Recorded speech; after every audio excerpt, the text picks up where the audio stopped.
Welcome to Caldwell County Today. I'm Paige Counts, Public Information Officer for Caldwell County. Joining me today is Jackie Clarkson. And Jackie, you have done something, in my book, it's pretty amazing, and it's something that I personally never thought of doing. You have visited and hiked at all of North Carolina state parks. Yes. What inspired you? I started just hiking, just walking during COVID like everybody else did. And then I thought that I would just, kind of out of boredom, visit all the state parks. So I wrote the state park division and got a little map and just kind of started walking. And then I got a passport that lists all the parks in it and how many trails and miles and things like that. And then started using this and just did the close ones first, and then did the Piedmont, and then did the coast. But you did all this within 1 year. 11 months. 11 months. 11 months. How many state parks are there? 41.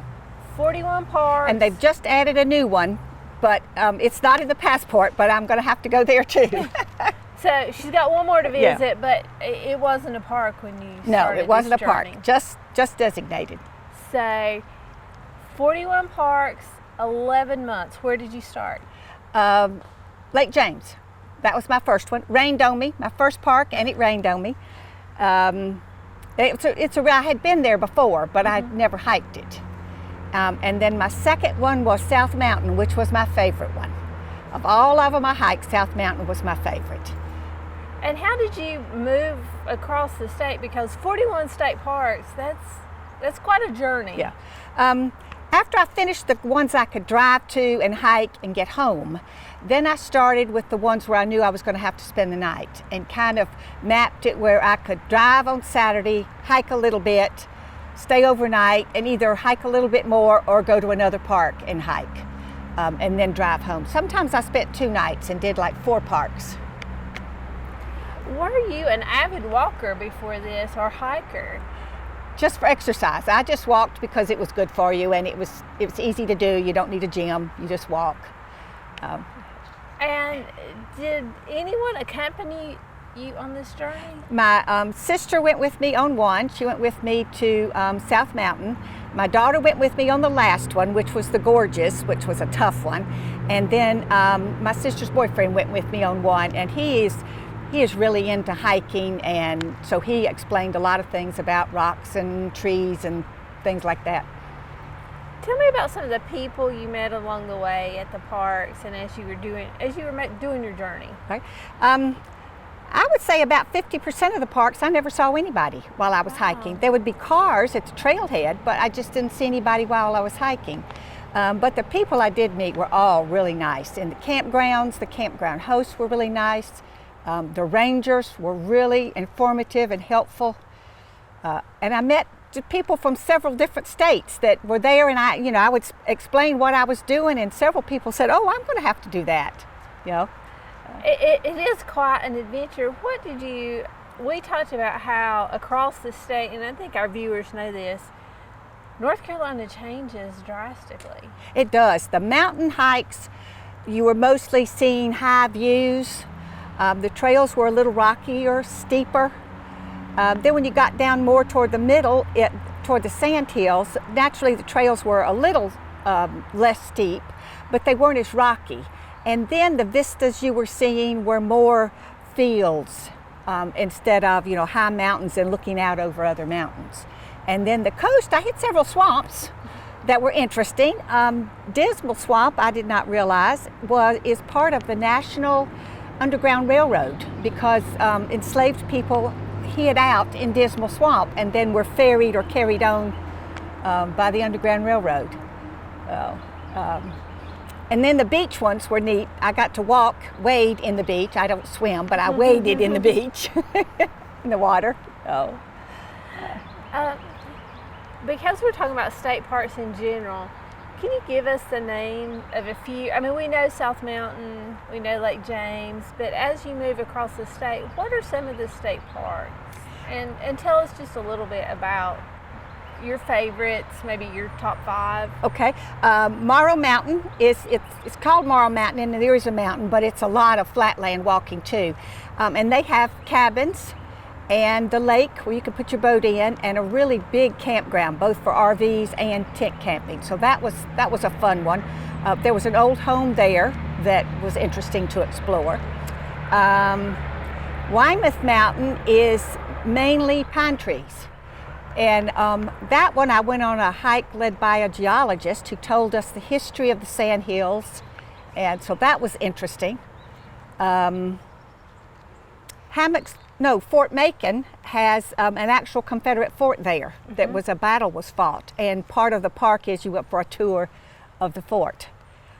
And then the coastal parks are just sand, walking on sand.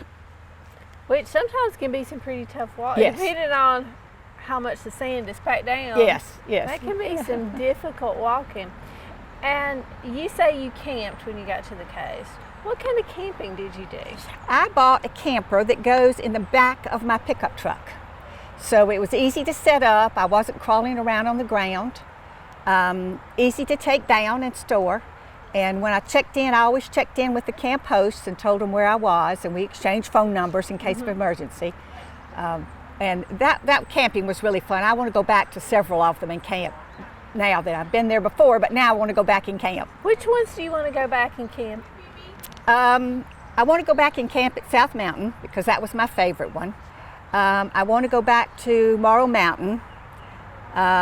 I camped the first time at Kerr Lake, and I'd like to go back there because they had several campgrounds around the lake, so I'd like to go back there for sure. So really your journey is not over. No, I've seen enough now to know what I want to go back and do. What would you say to a family or an individual who's looking to start this journey? Where would you recommend they start? With any of the parks, because all of the state parks are very well maintained. The trails were very well maintained.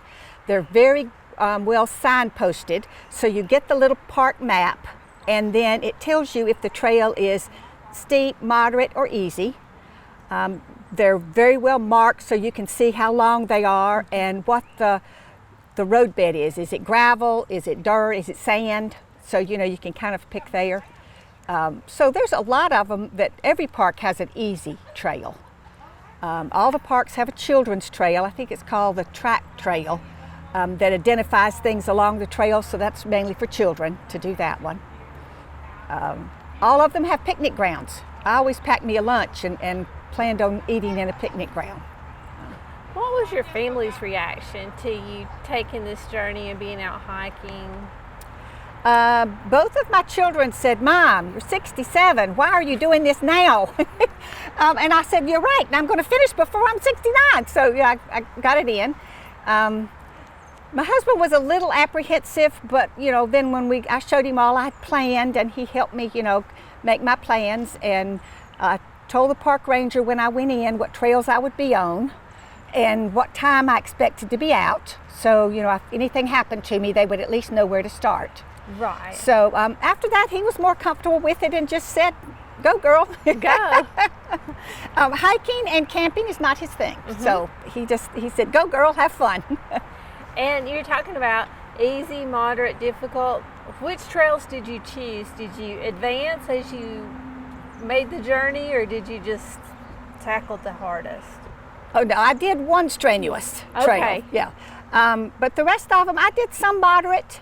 And I did some easy. I really didn't pick by the trail. I picked by how long the trail was and what there was to see around it.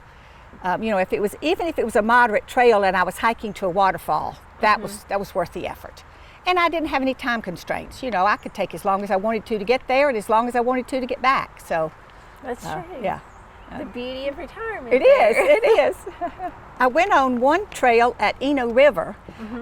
We were led by a ranger who took us not on a trail, but what you call bushwhacking. And you use your compass to find the point you're going to. And he took us to an old settlement that there were no trails to it in the park because they didn't want the public there. It wasn't safe, really. So we hiked there, bushwhacked on that up to that one. So really bushwhacking is using your compass. Yes. I did not know that. Yes. Because I had a totally different And there's a whole group of people who do that. You know, they some of them were in the group that we did, and they regularly bushwhack trails, places. Not my idea of fun. I like the trail and the well-marked. And I think I would like the trail, the well-marked. Having a guide to tell you about things is awesome. Yes, yes. But it's not always necessary. Yeah. I have an app on my phone where I can identify trees and flowers and birds, and I identified one spotted turtle, which is an endangered species in North Carolina, and I identified over 300 plants. Wow. 13 mushrooms in one park, different kinds of mushrooms in one park. So that was fun, walking along and seeing the plants, and then focusing and identifying them. That's impressive. Did you take pictures along your journey? All along the way. I took a picture of the sign going in the park, and then pictures in the park, and then a picture of the passport with a stamp, so that my family would know that's the last end of it, and then start with a picture of the next park. So I have a photo album that I shared on my phone, and my family can all see it. And in her passport, if she opens to a page, she has the date she hiked. Yeah. Whatever park that is.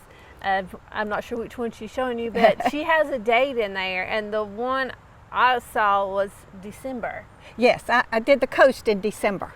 My husband and I took a week, and we went to the coast. And he would go to the park with me and then sit and read while I hiked on the coast. I think the only winter months I really did was when I first started in September, October, and November. And if you just wear layers of clothes, you're fine. And it does tend to be a little warm, maybe a little bit warmer on the coast. Yes. Depends on how hard the wind's blowing. Yes, yeah. So, great months. You must have taken like January, February. I took January and part of February I took off. Yeah, because even in the mid part of the state, it was just too cold. And the weather's unpredictable. Right. So, yeah. So, Jackie, it's amazing. Congratulations on accomplishing Thank this. you. Because I do feel like it's an accomplishment to visit all of our state parks, and there are lots of handouts. Here's Jackie's map of all the state parks. Oh. And I'm also noticing on the back of this, you've made notes, and you've got dusk or things like that. So I'm guessing that's when you wanted to see the park. In the back of the passport, they have what they call a bucket list, and it's something to do in every park.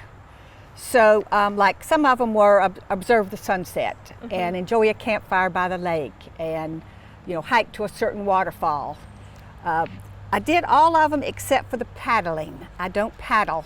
Okay. So I didn't do the ones that say paddle. Now that doesn't mean I might not take that up, but only with a guide. I might get out on the lake with a guide in a kayak or a canoe, but So, Jackie, I commend your adventurous spirit. Thank you. Your willingness to visit all these parks and to tell us about it. So, and I would just like to tell anybody that would be interested in this, there's something to do in every park for every level. I'm 68 now, and if I can do it, you can do it. You just have to plan. Look at the park map and know where you are and where you're going, which are all online, so you can look them up and plan your trip before you even go. And then if all you do is go and have a picnic, the scenery is beautiful, the parks are all gorgeous, and the different times of the season, I went to some in the fall, some in the winter, and then some in the spring when everything was beginning to bloom again, and then the summer, so it's just gorgeous. Jackie, thank you for being with us today. Thank you. And thank you for telling your story. I really appreciate it. Thank you for having me. I love to talk about it. And thank you for watching Caldwell County Today.